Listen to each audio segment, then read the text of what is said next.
Greetings, Commanders. Rocket with RPG Gaming here, and today I'm happy to bring you a Watch Our Realms video.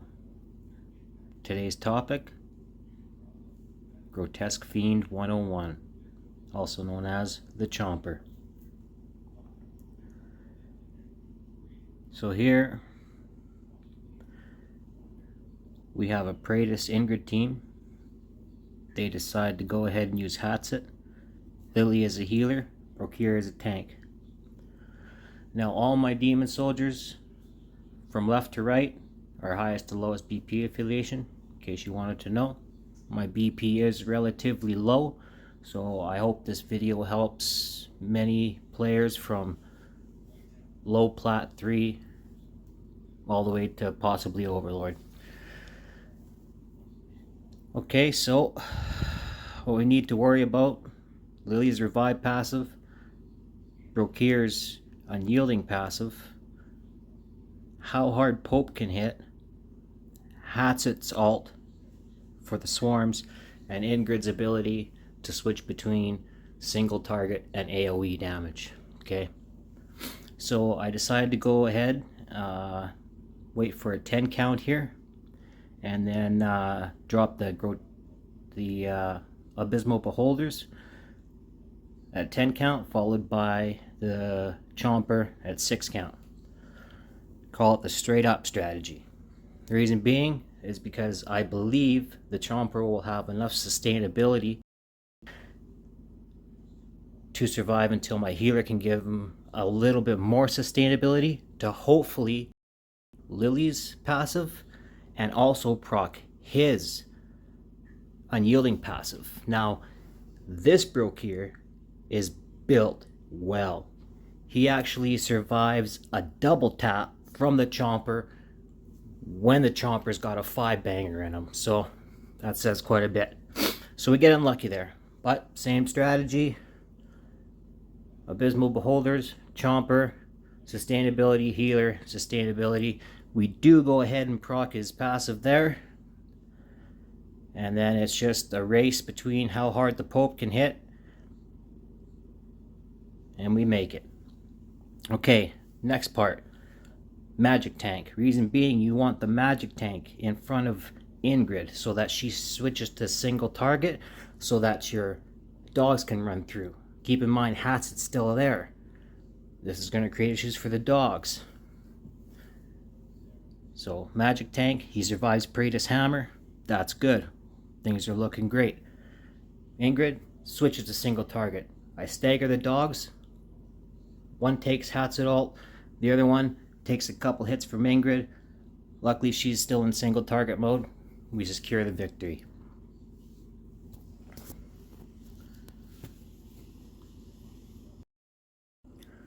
Okay, here we have a Torador Carnelian comp. They're using Moradin, Ymrit, and Hatset. Things we gotta be mindful about before attacking a team like this is Moradin's passive skill as well as his A1. Allow him to start with max infusion stacks and do quite a lot of defense penetrating damage. That being said, I decided to go ahead and use the Fallen Templar instead of the magic tank, even though Ymrit can do a substantial amount of damage to the Fallen Templar. Other things we have to worry about is Torador's Revive passive, Ymrit's Egg form, as well as the Queen herself, Carnelian, and all of the unyielding orbs she's going to be throwing around that whole team. So we're going to have to take down each ground unit multiple times, and if Torador is a 5, that can cause problems. So I go ahead and start with Shield Maiden, and I like to wait until about a 7.5, 8 count to send out the tank afterwards. Reason being is because around that first corner, if say there's a Wukong instead of the Moradin, that alt range will actually allow the Fallen Templar's damage to be absorbed by that shield. So I go ahead and send out the Abysmal Beholders and a Chomper in hopes that they can proc Toreador's passive. At least, would be nice. I get worried and I send out a set of dogs because it just doesn't look like everything's gonna cut it. So I do that. There he goes. Things work out. Looking good. I go ahead and rinse and repeat. Abysmal Beholders, Chomper. Everything in front of Toreador is pretty much dead now. So I decide to go ahead and send out another Shield Maiden. Because you don't know how much damage the Chomper is going to endure. And just before Morden's ult, we get that shield. Probably would have been okay anyway, but nonetheless, we send out Fallen Templar and the last stack of dogs after Hatset has ulted, and we secure the win. 18 seconds left. I don't know if that Templar would have made it.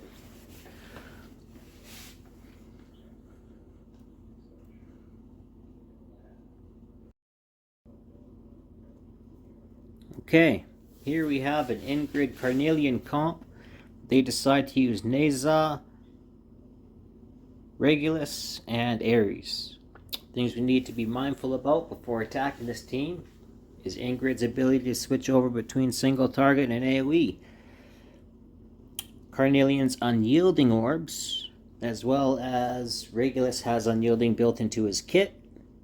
And Regulus has an ult which allows him to take 50% less damage, which can be a problem. But most of all, we have to worry about Neza and his ult, and the amount of sheer damage he can put off during his ult. Saving grace here, Regulus is Watcher. Chompers do 15% more damage to Watcher. I think I can do it. It is on a bit of a higher BP side, 570k.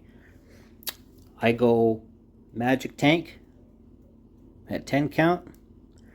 Reason being, I want him to proc Neza's ult, and preferably have that Magic Tank die in proximity to my Chomper, so that that Chomper can absorb that one extra stack and do enough damage to take out Regulus.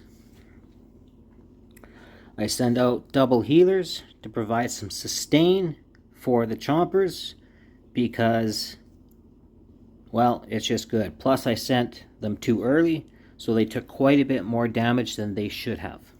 I send the dogs because in hopes that they'll make it to Neza and proc the Healing Orb passive before the Chompers can strike her and take her out.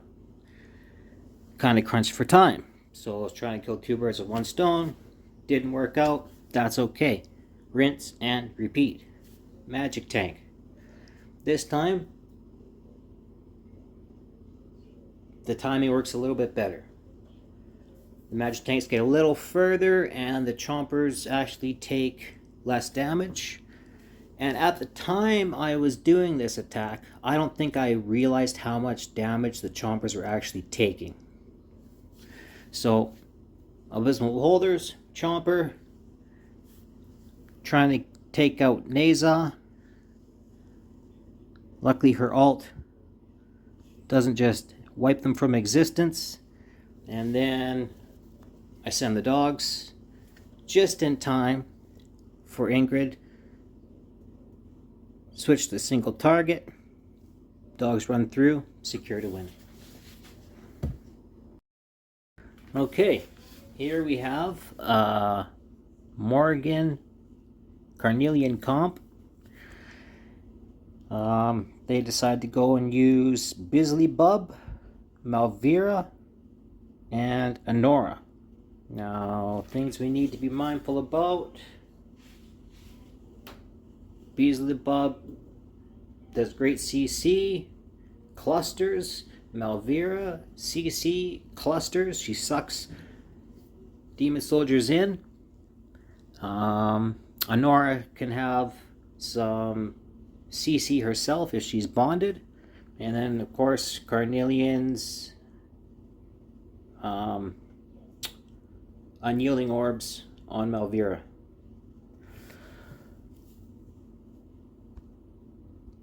So, with this comp, it's always good to bring healers along because the CC is so unpredictable and sometimes their DPS can put out enough damage to take out that one chomper. With this strat, you cannot have that chomper die. Okay.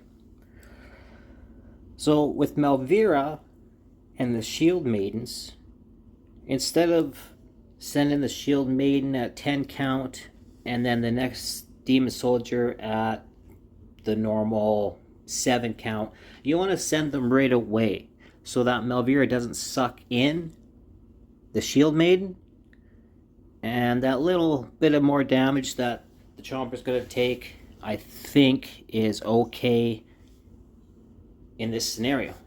So Malvira is quite the tank sometimes, so I decided to go ahead and send the 6 spiders out instead of the 5 abysmal beholders, because I just want as many stacks as possible to make sure that Malvira gets taken out before that chomper dies, because there's no plan B with this team.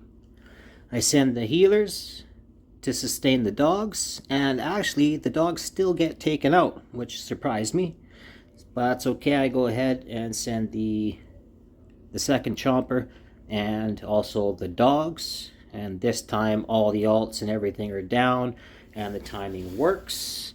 The dogs make it through. They get a little bit of sustain from those healers. That's always another reason to send out those healers, because if they survive, they will provide sustain for your cannon fodder to make it through to breach that soul core.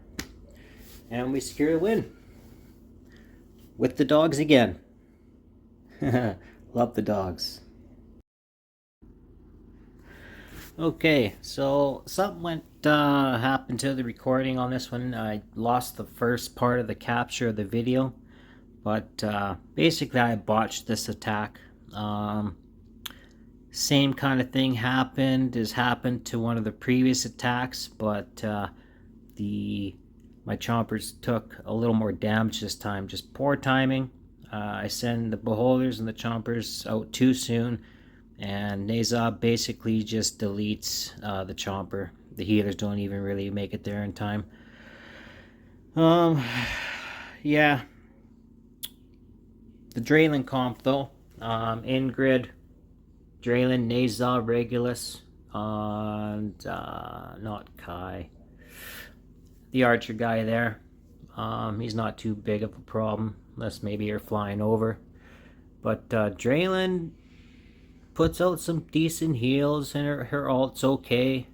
I should have won this, but it is what it is. Poor timing. Always a good idea to watch your own previous attacks and just learn from them. Had I have done that and done my due diligence, this would have been a victory, not a loss. I think I exit out of it before it even completely ends. Yeah, not a chance. Well, appreciate it. Thanks for watching. I know I can talk a little fast. I didn't want to have everything on 1x speed. I always just kind of get impatient when I'm watching videos at 1x speed. I don't know, let me know if you guys just want music or want me to still keep talking trash. Yeah. Appreciate you all. Thank you.